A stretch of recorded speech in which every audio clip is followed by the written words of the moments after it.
प्राचीन काल की बात है। प्राचीन काल की बात है। एक अत्यंत शांत नगर में माधव नाम का एक गरीब किंतु अत्यंत धर्मपरायण युवक रहता था। माधव का जीवन अत्यंत अभावों और कठोर संघर्ष की भट्टी में निरंतर तप रहा था। वह प्रतिदिन भोर होते ही जब सूर्य की प्रथम किरणें धरती का स्पर्श करती, नगर के सबसे संपन्न किंतु अत्यंत अभिमानी सेठ धनीराम के यहां पहुंच जाता था। सेठ धनीराम का एक अत्यंत भव्य महल निर्मित हो रहा था और माधव वहां ईंटें तथा भारी शिलाखंड ढोने का अत्यंत श्रमसाध्य कार्य करता था। ग्रीष्म ऋतु का प्रचंड ताप जब आसमान से अग्नि की वर्षा कर रहा होता और धरती तवे के समान जल रही होती, तब भी माधव नंगे पैर उन भारी पत्थरों को अपने कंधों पर उठाकर ऊंचाई तक ले जाता। उसके कंधों की त्वचा छिलकर कठोर हो चुकी थी, हाथों में गहरे घाव और छाले पटिया दिदाच गए थे और उसके मस्तक से टपकता हुआ श्वेत पसीना उस सूखी मिट्टी को गीला कर देता था। शरीर की हड्डियां टूट जाने की सीमा तक थक जाती थीं, परंतु उसके होठों पर कभी कोई शिकायत या ग्लानि नहीं होती थी। इतनी भयंकर और प्राण हर लेने वाली शारीरिक थकावट के बाद भी माधव का एक ऐसा अलौकिक नियम था जिसने पूरे नगर के निवासियों को विस्मय में डाल रखा था। सूर्यास्त के पश्चात जब सभी मजदूर अपने शरीरों को विश्राम देने के लिए अपनी झोपड़ियों में लौट जाते और नगर में अंधकार छाने लगता, तब माधव अपने थके हुए और कांपते कदमों से नगर के बाहर स्थित एक अत्यंत प्राचीन, जीर्णशील और एकांत शिव मंदिर की ओर निकल पड़ता था। वह मंदिर वर्षों से उपेक्षित था। वहां चारों ओर धूप और सूखे पत्ते बिखरे रहते थे। माधव वहां पहुंचकर सबसे पहले कुएं से शीतल जल खींचता, पूरे मंदिर के प्रांगण को अत्यंत प्रेम और श्रद्धा से धोता और फिर एक झाड़ू लेकर उस चौखट को बुहारता। नगर के लोग जो मार्ग से गुजरते, वे उसे इस अवस्था में देखकर उसे पागल कहते। वे उपहास करते हुए कहते कि दिन भर भारी पत्थर ढोकर तेरा शरीर थकता नहीं क्या? इस जर्जर और वीरान मंदिर में आकर अपनी बची खुची ऊर्जा क्यों व्यर्थ कर रहा है? परंतु माधव उन भौतिकवादी मनुष्यों की बातों का तनिक भी बुरा नहीं मानता था। वह अत्यंत शांत और निर्मल भाव से मुस्कुराकर कहता, भोलेनाथ की चौखट बुहारने से मेरे मन और शरीर की सारी थकान मिट जाती है, परंतु विधाता के कठोर विधान को कौन टाल सकता है? कालचक्र घूमा और माधव के जीवन में एक ऐसा भयंकर और पीड़ादायक मोद्य आया जिसने उसके धैर्य, संयम और भक्ति की अत्यंत कठोर परीक्षा ली। उसकी परम पूज्य और वृद्धा माता, जो उसके जीवन का एकमात्र आधार थी, अचानक एक अत्यंत गंभीर और प्राणघातक व्याधि का शिकार हो गई। माता का कृशकाय शरीर ज्वर से तपने लगा, उनकी श्वासें उखड़ने लगी और चेतना लुप्त होने लगी। माधव घबराकर नगर के सबसे बढ़ते और अनुभवी वैद्य को बुला लाया। वैद्यराज ने माता की नाद्धि की अत्यंत सूक्ष्मता से जांच की और उनके मुख पर गहरी चिंता की रेखाएं उभर आईं। उन्होंने अत्यंत गंभीर स्वर में माधव से कहा, पुत्र, तुम्हारी माता की व्याधि शरीर के अत्यंत गहरे भाग में प्रवेश कर चुकी है। इनके प्राण बचाने का अब केवल एक ही मार्ग शेष है। एक अत्यंत बड्ढी शल्य चिकित्सा करनी होगी, परंतु इस जटिल शल्य चिकित्सा के लिए आवश्यक अत्यंत दुर्लभ औषधियों और प्रक्रिया के लिए बहुत बढ़ती धनराशि अर्थात ढेरों स्वर्ण मुद्राओं की आवश्यकता है।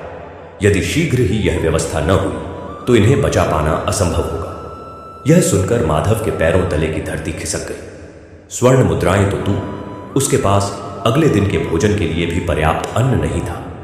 माता की उस पीड़ादायी अवस्था को देखकर माधव का हृदय चीत्कार कर उठा। वह रोते हुए, विलाप करते हुए, नंगे पैर दौड़ता हुआ अपने मालिक सेठ धनीराम के विशाल और भव्य महल के द्वार पर पहुंचा। सेठ धनीराम उस समय अपने मखमली आसन पर विराजमान था और अपने धन के अहंकार में पूरी तरह डूबा हुआ था। माधव ने उसके चरणों में गिरकर अश्रुपूर्ण नेत्रों से अपनी माता के प्राणों की भीख मांगी। उसने कहा, हे मालिक, मुझ पर दया करें। मेरी माता मृत्युशैया पर है। मुझे शल्य चिकित्सा के लिए केवल कुछ स्वर्ण मुद्राएं दे दीजिए। मैं अपना संपूर्ण जीवन आपके दास के रूप में बिता दूंगा। आपका यह ऋण कभी नहीं भूलूंगा।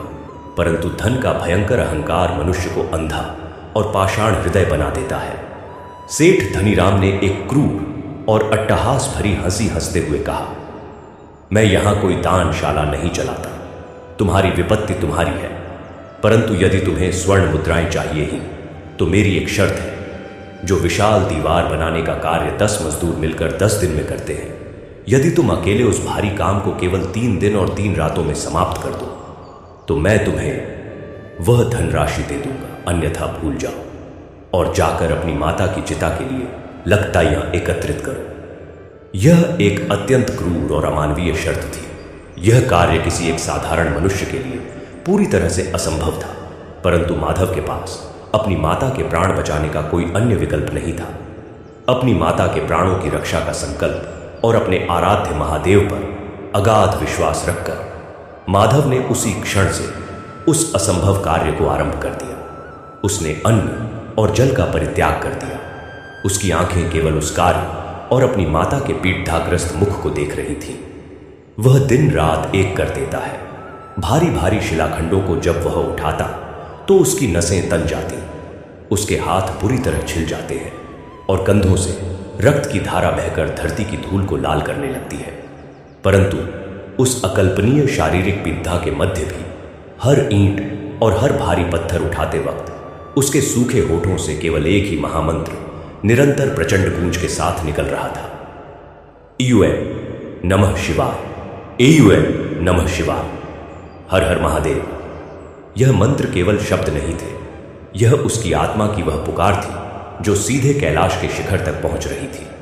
पहली रात और पहला दिन जैसे तैसे व्यतीत हुआ, परंतु दूसरी रात का सघन अंधकार गहराते ही माधव की शारीरिक क्षमता जवाब देने लगी।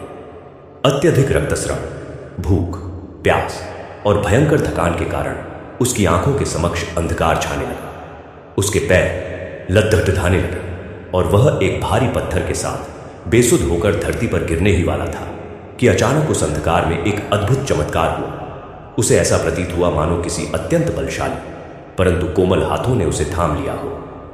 माधव ने अपनी धुंधली होती आंखों से देखा कि उसके समक्ष एक अत्यंत साधारण सा दिखने वाला अजनबी मजदूर खड़ा है। उस मजदूर के मस्तक पर भस्म लगी हुई प्रतीत होती थी। नेत्रों में एक अलौकिक तेज और करुणा का सागर था और उसने अपने सिर पर एक पुरानी सी पगडंडी बांधी हुई थी। उस अजनबी मजदूर ने माधव की ओर अत्यंत वात्सल्य और प्रेम से देखा और अत्यंत मधुर स्वर में कहा, जय भोलेनाथ। भाई, क्या इस दास को भी सेवा का अवसर मिलेगा? इतना कहकर उसने बिना कुछ और बोले माधव के हाथ से वह भारी पत्थर ले लिया। माधव कुछ कह पाता उससे पहले ही वह अजनबी मजदूर इतने भयंकर और अकल्पनीय वेग से कार्य करने लगा कि मानवीय बुद्धि सुन पडीर राय जाए। उसके हाथों में जैसे साक्षात वायु और अग्नि का बल समाहित था। वह इतने भारी शिलाखंडों को ऐसे उठा रहा था मानो वे अत्यंत हल्के पुष्प हो। देखते ही देखते माधव के विस्मित नेत्रों के समक्ष भारी पत्थरों की वे गगनचुंबी दीवारें स्वतः ही खड्डी होने लगी। माधव उस अजनबी को देखता रहा और उसके मुख से केवल जय भोलेनाथ ही निकल सका। उस मजदूर के साथ कार्य करते हुए माधव की सारी थकान जैसे किसी ने जादू से हर ली थी। सफलता के उस चरम शिखर पर जब तीसरे दिन की सुबह सूर्य की प्रथम किरणें धरती पर पड़े थीं, तो सेठ धनीराम अपने सेवकों के साथ माधव की मृत्यु या उसकी हार का उपहास उद्धाने के लिए वहां पहुंचा। परंतु वहां का दृश्य देखकर सेठ पूरी तरह स्तब्ध रह गए। उसकी आंखें फटी की फटी रह गई। वह कार्य जो 10 मजदूरों के लिए भी 10 दिन में असंभव था, वह पूर्णता के साथ समाप्त हो चुका था और दीवारें अभेद्य दुर्ग की भांति खड़खड़ी थी। सेठ के धन और सत्ता का सारा भयंकर अहंकार उस अलौकिक सफलता के समक्ष एक ही पल में चकनाचूर हो गया। उसे विवश होकर कांपते हुए हाथों से माधव को वह धनराशि और स्वर्ण मुद्राएं देनी पड़ी थी। स्वर्ण मुद्राएं प्राप्त करते ही माधव अपनी माता की शल्य चिकित्सा के लिए दौड़ पड़ता, परंतु उससे पूर्व उसका हृदय उस अजनबी मजदूर के प्रति कृतज्ञता से भर गया था। माधव ने उस मजदूर को धन्यवाद देने के लिए पूरे नगर के कोने कोने में खोजा, हर गली और चौराहे पर जाकर पूछा, परंतु वह अजनबी मजदूर कहीं नहीं मिला, मानो वह वायु में ही विलीन हो गया। अंत में निराश और भाव विभोर होकर जब माधव रोते हुए अपने उसी पुराने और एकांत शिव मंदिर में पहुंचा, तो वहां का दृश्य देखकर उसके शरीर के रोंगटे खड़ाहे हो गए। मंदिर के प्रांगण में कोई नहीं था। सर्वत्र एक अत्यंत अलौकिक और सुगंधित शांति छाई हुई थी। और जब माधव ने गर्भगृह में प्रवेश किया तो उसने देखा कि शिवलिंग के ठीक ऊपर वही पुरानी पगडंडी रखी हुई थी जो उस अजनबी मजदूर ने रात के अंधकार में पहनी थी। यह देखते ही माधव के पैरों की शक्ति समाप्त हो गई और वह शिवलिंग के समक्ष घुटनों के बल गिर पड़ा। वह फूट फूट कर रोने लगा। उसके नयनों से बहने वाली अश्रुधारा से शिवलिंग का अभिषेक होने लगा। उसे यह समझने में एक का क्षण भी नहीं लगा कि उसकी उस पीड़ा को दूर करने के लिए, उसकी माता के प्राणों की रक्षा के लिए साक्षात देवों के देव महादेव स्वयं उसके लिए एक मजदूर का रूप धारण कर धरती पर उतर आए थे। वह पुकारने लगा, हर हर महादेव, हे करुणा सागर, मेरे जैसे तुच्छ सेवक के लिए आपने पत्थरों का भारी बोझ अपने दिव्य कंधों पर उठा लिया। यूएम नमः शिवाय। माधव के इस सच्चे और निष्काम प्रेम ने महादेव को विवश कर दिया था। उसी दिन वैद्यराज ने अत्यंत सफलतापूर्वक माधव की माता की वह जटिल शल्य चिकित्सा पूर्ण की। महादेव की परम कृपा और उस अगाध भक्ति के अलौकिक प्रभाव से माता को एक नवजीवन प्राप्त हुआ।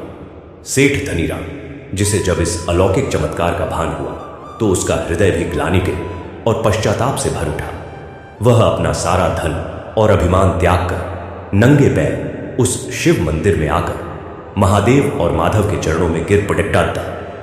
माधव का वह एकांत मंदिर अब उस नगर का सबसे पवित्र और जागृत तीर्थ बन चुका था।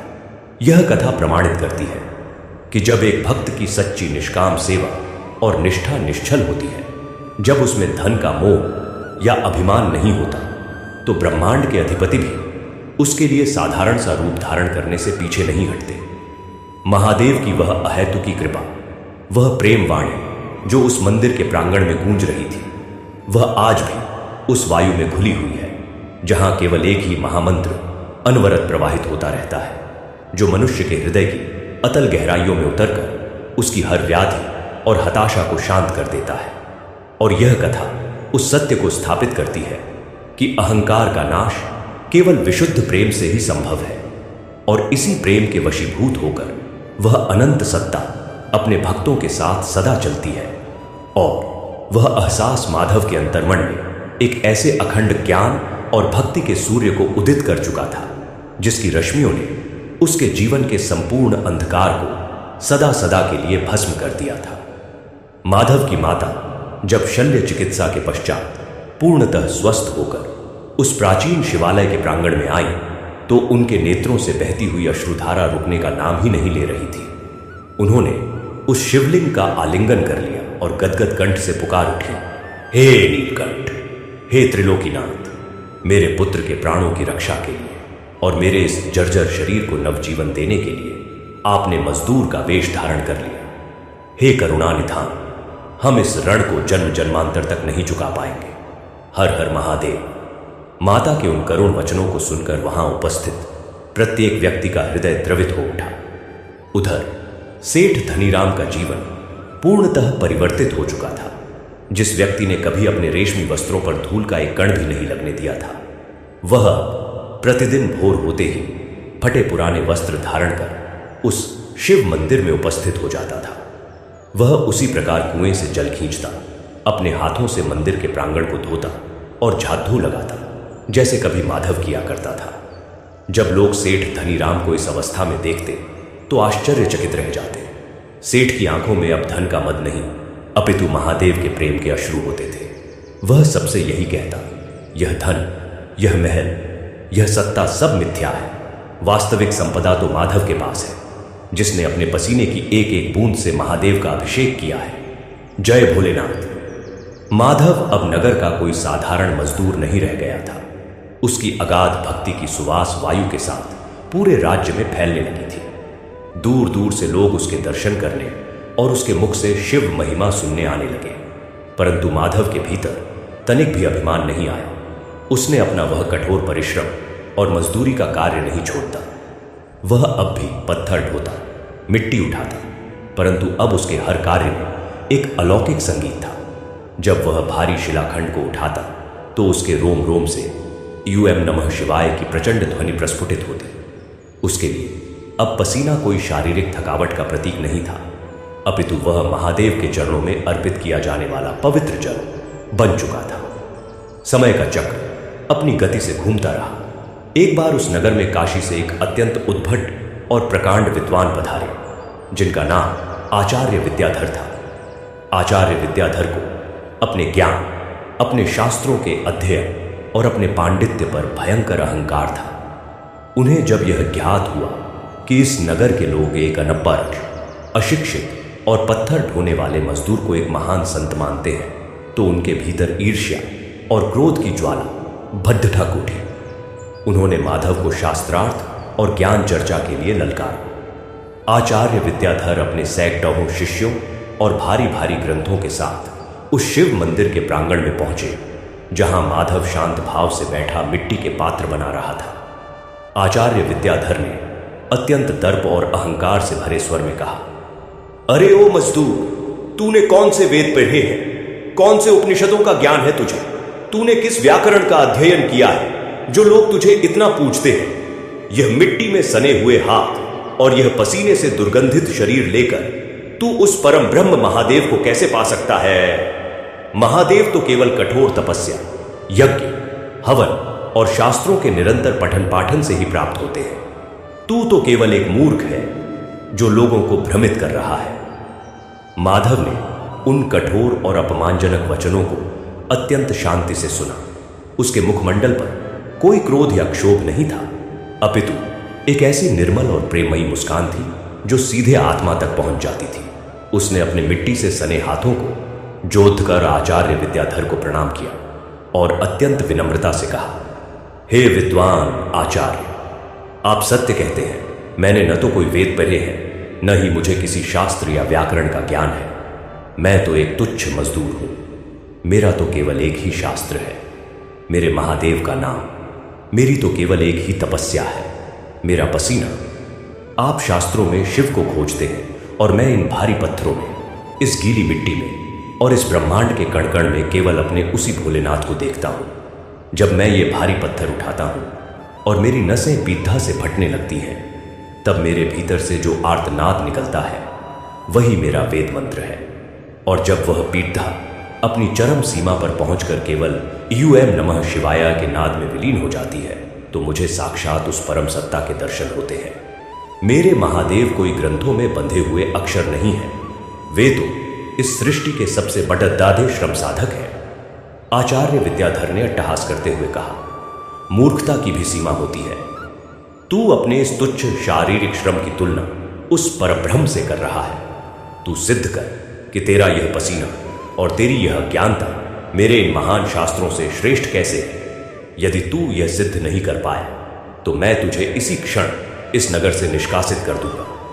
माधव ने अपने नेत्र बंद किए और अंतर्मन से अपने उसी मजदूर रूपी महादेव का स्मरण किया। उसने कहा, हे शिव, हे भूत भावन, यदि मेरी निष्ठा में तनिक भी सत्य है, तो इन विद्वान आचार्य के हृदय के अंधकार को दूर कीजिए। अचानक उस शांत मंदिर के प्रांगण में एक अत्यंत तीव्र और अलौकिक नीली आभा प्रकट हुई। वायु का प्रवाह रुक गया और ऐसा प्रतीत हुआ मानो समय ठहर सा गया हो। आचार्य विद्याधर और उनके शिष्यों की आंखें उस चकाचौंध कर देने वाले प्रकाश में चुंधिया गई। जब प्रकाश थोड़ा मध्यम हुआ, तो आचार्य विद्याधर ने जो दृश्य देखा, उसने उनके जीवन भर के अहंकार को एक ही पल में भस्म कर दिया और उनके रोंगटे खड्डाधे कर दिए। उन्होंने देखा कि माधव के स्थान पर साक्षात भगवान आशुतोष खदाते हैं, परंतु यह उनका वह चिर परिचित कैलाशपति स्वरूप नहीं था। महादेव के मस्तक से श्वेत की बूंदें टपक रही थीं। उनके दिव्य कंधों पर इस संपूर्ण ब्रह्मांड, करोड़ों आकाश गंगाओं और अनंत नक्षत्रों का एक अत्यंत भारी शिलाखंड रखा हुआ था। उनके हाथों में गहरे घाव थे और उनके नेत्रों में सृष्टि के प्रत्येक जीव की पीड़ा समाहित थी। महादेव इस संपूर्ण सृष्टि का भार ढो रहे थे, बिना थके, बिना रुके, केवल अपने जीवों के प्रेम के कारण। उनकी हर श्वास से एयूएम नमः शिवाय का वह अनाहत नाद गूंज रहा था, जो पूरे ब्रह्मांड को गतिमान रखे हुए था। यह दृश्य इतना विशाल, इतना करुण और इतना शक्तिशाली था कि आचार्य विद्याधर के हाथों से उनके भारी भारी ग्रंथ स्वतः ही छूटकर धरती पर गिर पड़ाते। उनका शरीर पत्ते की भांति कांपने लगा और वे त्राहिमा त्राहिमा करते हुए सीधे माधव के उन मिट्टी से सने हुए चरणों में गिर पड़े। उनकी आंखों से पश्चाताप के अश्रुओं की अविरल धारा बहने लगी। उन्होंने रोते हुए कहा, मुझे क्षमा कर दो माधव, मुझे क्षमा कर दो। मेरे शास्त्रों के ज्ञान ने मुझे अंधा कर दिया था। मैं अक्षरों को तो पढ़ता रहा, परंतु उस परम प्रेम को कभी नहीं समझ पाया। आज तुमने मेरे अहंकार को चकनाचूर कर दिया। मुझे यह ज्ञात हो गया कि सबसे बड़ी तपस्या वह निष्काम कर्म है जो ईश्वर को समर्पित हो। सबसे बड़ा वेद वह पसीना है जो किसी की पीड़ा दूर करने के लिए बहाया जाए।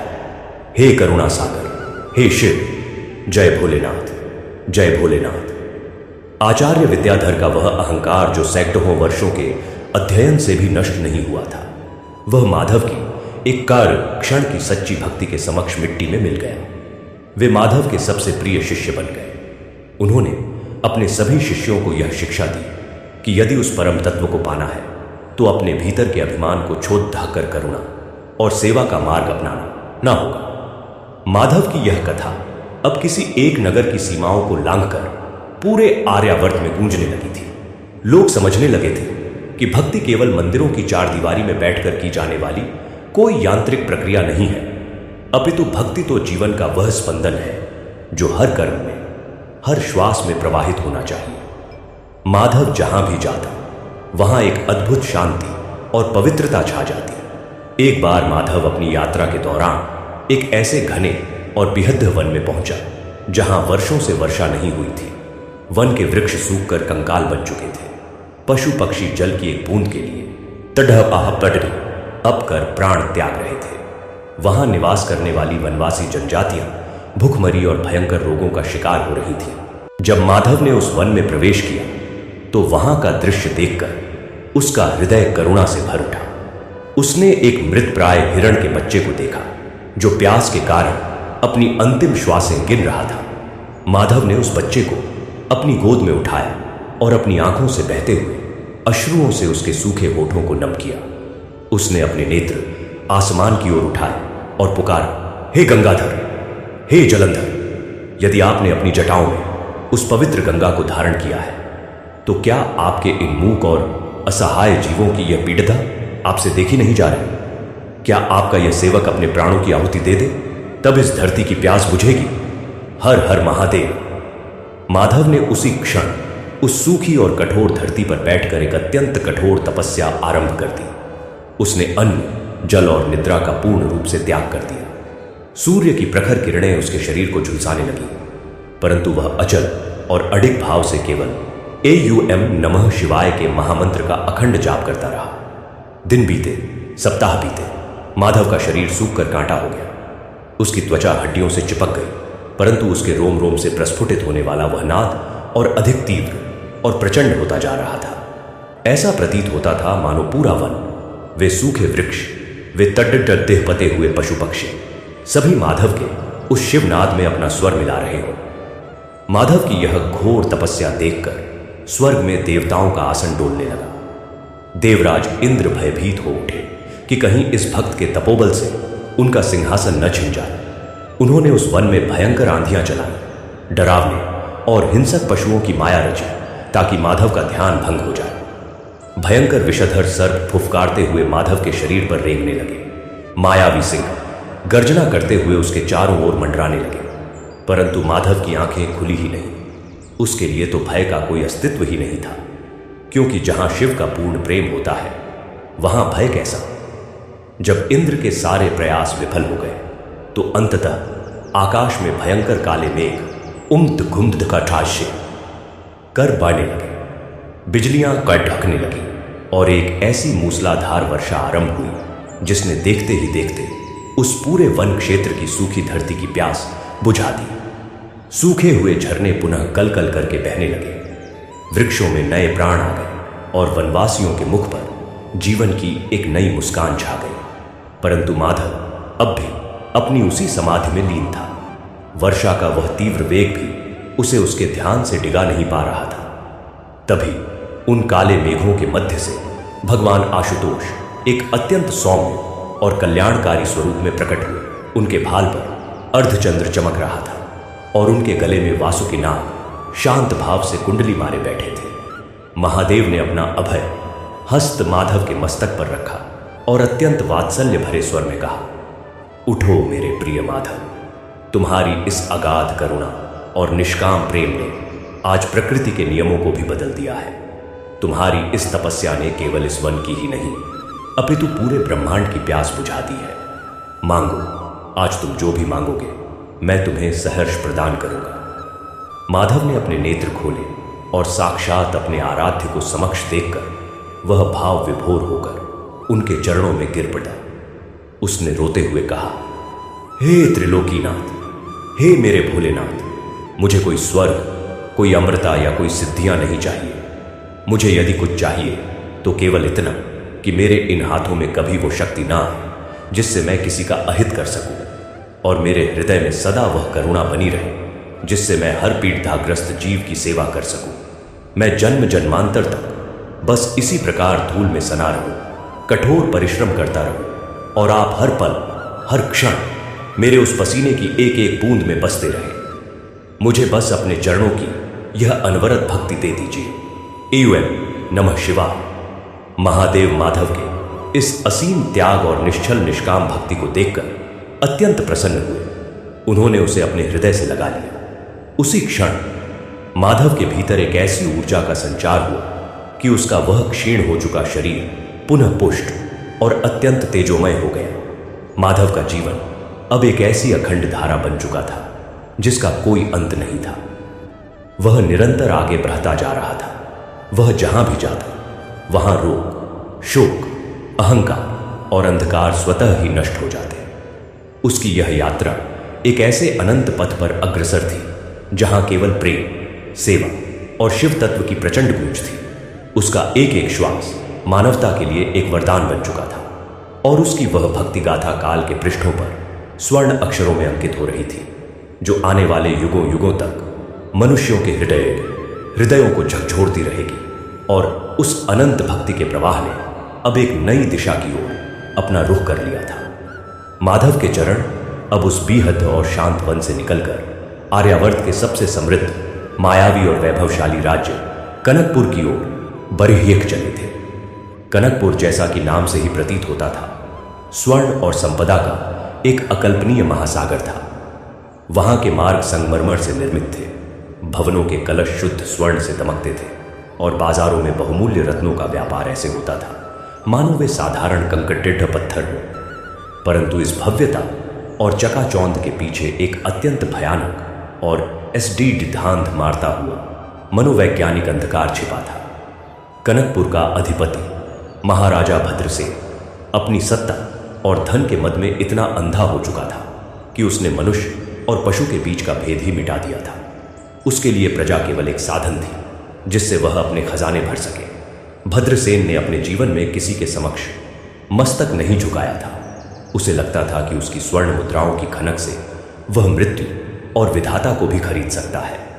परंतु प्रकृति का निर्णय बटतता ही निर्मम और अचूक होता है। महाराजा भद्रसेन को एक ऐसी रहस्यमयी और प्राणघातक मनोवैज्ञानिक व्याधि ने ग्रसित कर लिया जिसका उपचार संसार के किसी भी शास्त्र या जड़ी बूटी में नहीं था।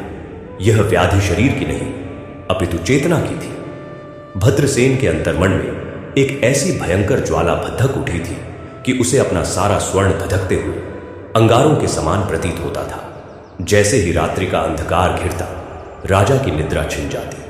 वह अपने मखमली और पुष्पों से सुसज्जित शैया पर लेटता तो उसे लगता मानो वह विषैले सर्पों और तीखे कांटों के बीच लेटा हो।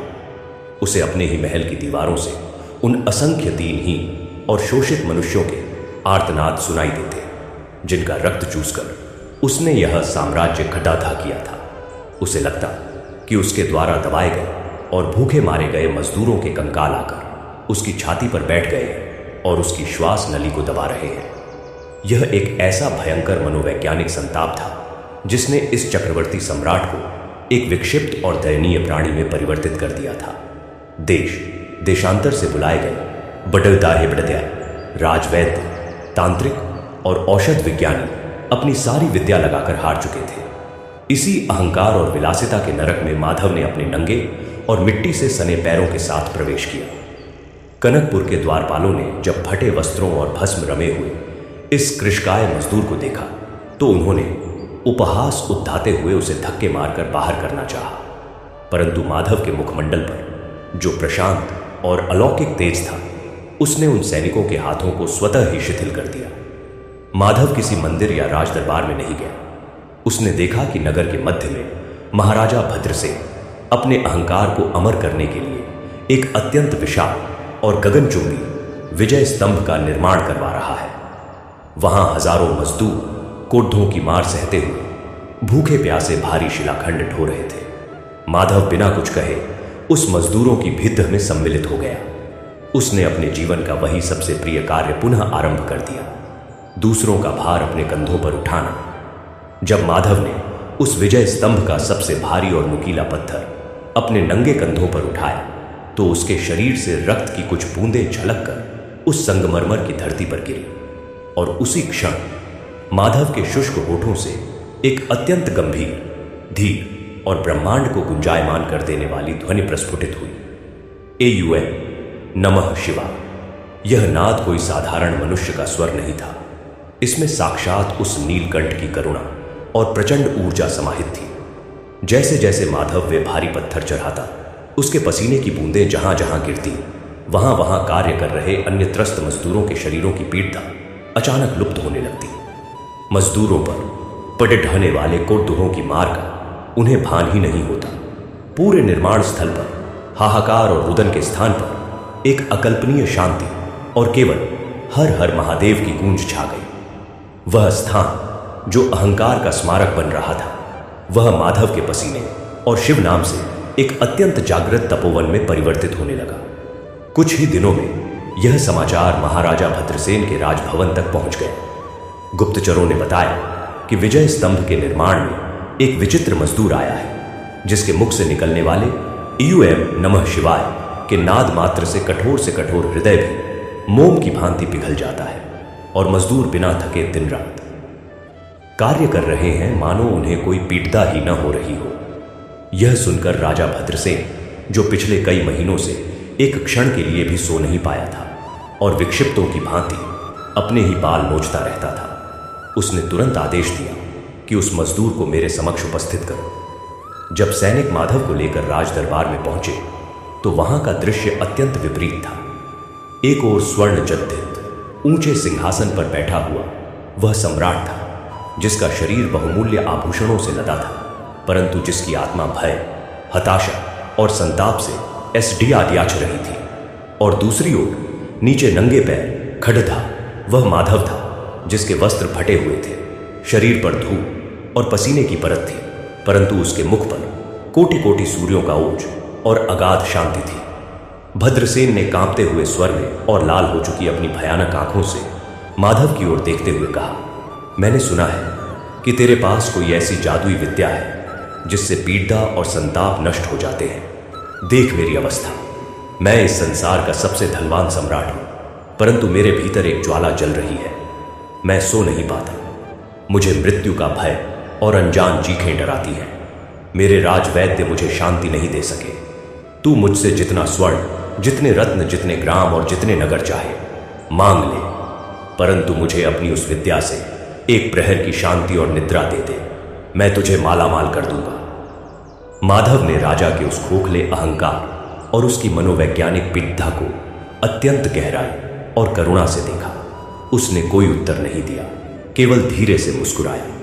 उस मुस्कान में इतना अथाह सत्य था कि भद्रसेन का सारा राजसी दर्प एक पल में सिकुड़ गया। माधव ने अत्यंत शांत, निर्मल परंतु वज्र के समान प्रहार करने वाले स्वर में कहा, हे राजन, शांति कोई वस्तु नहीं है जिसे आपके राजकोष की स्वर्ण मुद्राओं से खरीदा जा सके। निद्रा उन नेत्रों में नहीं आती जो दूसरों के अश्रुओं पर अपने महलों की नींव रखते हैं। आपकी यह व्याधि शरीर की नहीं है, यह व्याधि आपके उसी अहंकार की है जो उस ऊंचे सिंहासन पर बैठा है।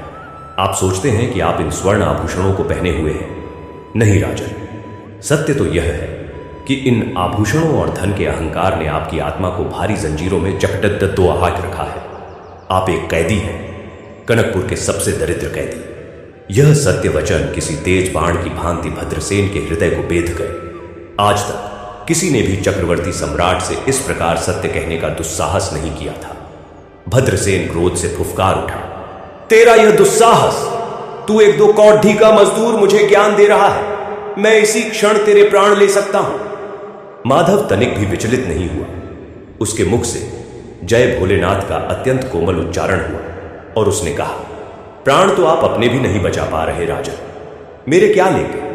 आप उस विजय स्तंभ पर अपने मजदूरों को भारी पत्थर उठाने का दंड देते हैं, परंतु क्या आप जानते हैं कि सबसे भारी पत्थर कौन सा है? सबसे भारी पत्थर वह अहंकार है जिसे आप अपने मस्तक पर ढो रहे हैं। आइए मेरे साथ एक क्षण के लिए अपने महल से बाहर निकलिए। मैं आपको आपकी औषधि देता हूं। न जाने माधव के उन वचनों में और उस शिव तत्व से रंगे उसके नेत्रों में कौन सा अजेय सम्मोहन था कि भद्रसेन अपनी सारी सत्ता और क्रोध भूलकर एक सम्मोहित बालक की भांति माधव के पीछे पीछे चल पड़ा था। माधव उसे राजमहल से दूर उसी विजय स्तंभ के निर्माण स्थल पर ले गया जहां भयंकर गर्मी में मजदूर मिट्टी सान रहे थे। माधव ने राजा के बहुमूल्य रत्नों से जद्दे वस्त्रों को उतारने का संकेत किया। भद्रसेन, जो उस समय पूर्णतः माधव की उस आध्यात्मिक ऊर्जा के वशीभूत हो चुका था, उसने बिना कोई प्रश्न किए अपने मुकुट और राजसी वस्त्र उतार दिए। माधव ने उस गीली, पसीने और धूल से सनी मिट्टी को राजा के हाथों में सौंपते हुए कहा, हे राजन, आपने जीवन भर दूसरों से श्रम करवाया है और उसका फल स्वयं भोगा है। यही आपके संताप का मूल कारण है। आज केवल एक प्रहर के लिए आप इस मिट्टी को सानिए, इस भारी शिलाखंड को अपने कंधों पर उठाइए, और जब आपकी नसें पीठा से चीत्कार करने लगे, जब आपके कोमल पैरों में यह कठोर धरती छाले पैदा कर दे, तब केवल उस परम सत्ता का, मेरे महादेव का स्मरण करके एयूएम नमः शिवाय का उद्घोष कीजिएगा। आपकी सारी व्याधि, सारा भय इसी मिट्टी में भस्म हो जाएगा। एक चक्रवर्ती सम्राट के लिए यह अकल्पनीय था, परंतु उसकी मनोवैज्ञानिक पीड़ितता इतनी असह्य थी कि उसने शांति की उस अंतिम आशा में वह मिट्टी उठा ली। भद्रसेन ने जैसे ही वह भारी पत्थर अपने कोमल और अनुभवहीन कंधों पर रखा, उसका पूरा शरीर चरमरा गया, घुटने कांपने लगे और वह धरती पर गिर पड़ता।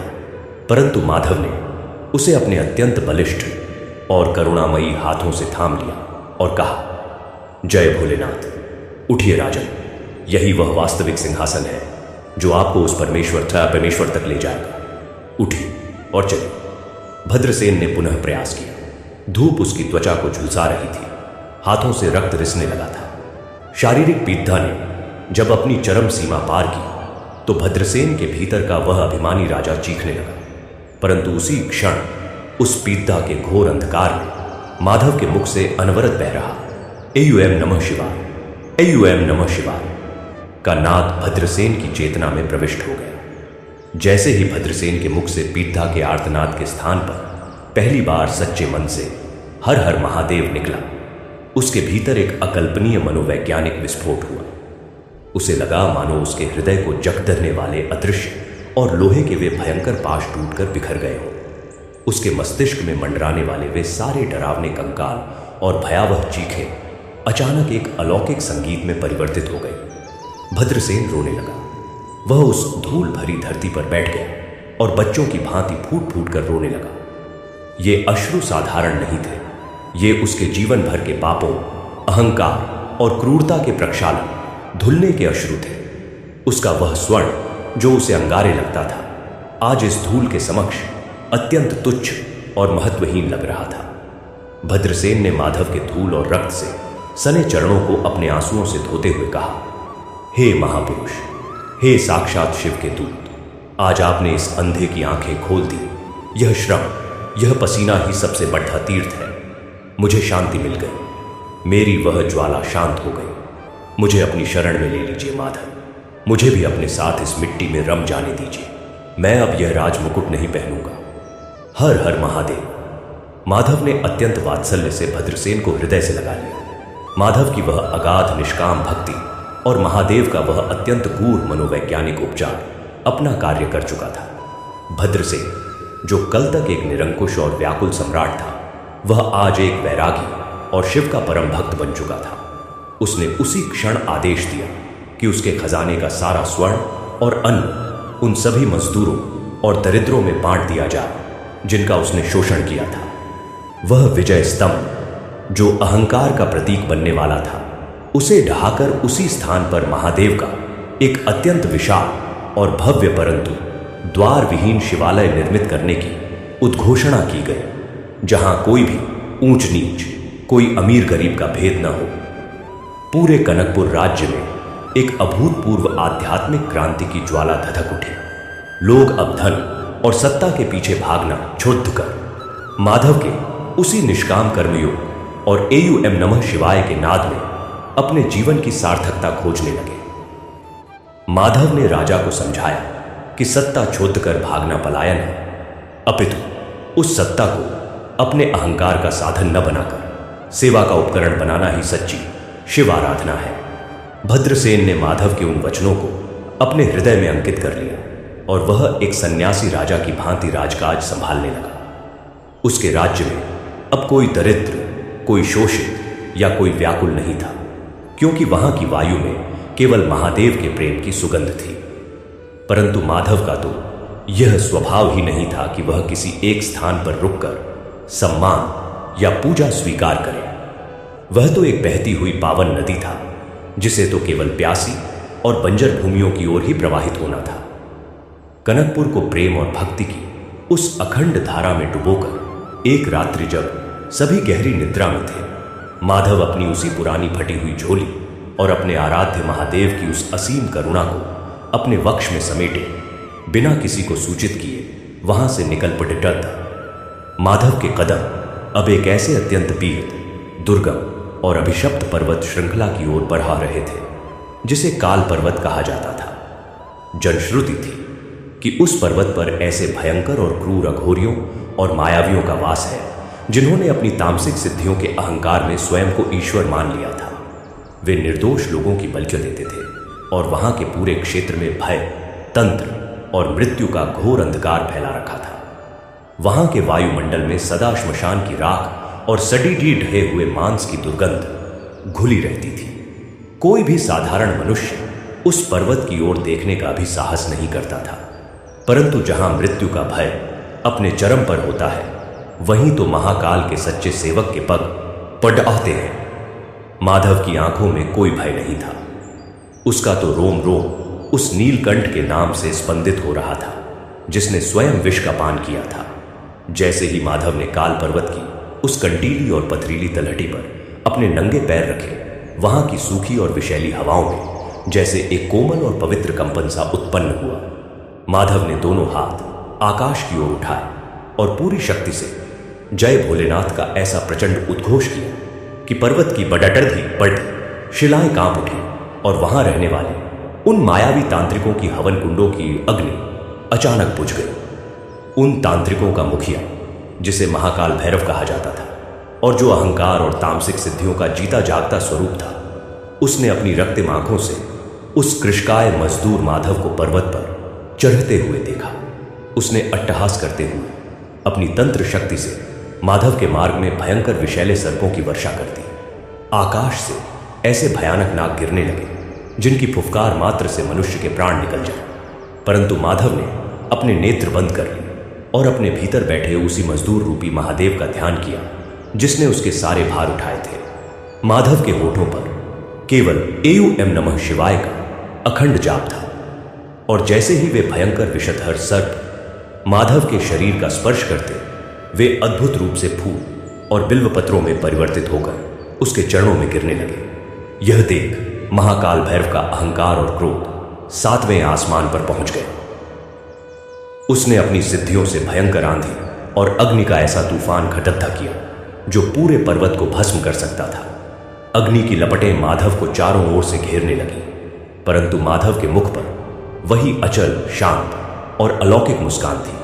वह अग्नि उसे जला नहीं पा रही थी, अपितु उसके शरीर को स्पर्श करते ही वह शीतल जल में परिवर्तित हो रही थी। यह माधव के उस निश्चल श्रम, उस पसीने और निष्काम सेवा का प्रताप था जिसके समक्ष ब्रह्मांड की कोई भी तामसिक या मायावी शक्ति टिक नहीं सकती थी। महाकाल भैरव ने देखा कि यह कोई साधारण मनुष्य नहीं है, अपितु यह साक्षात शिव तत्व का कोई जागृत पिंड है।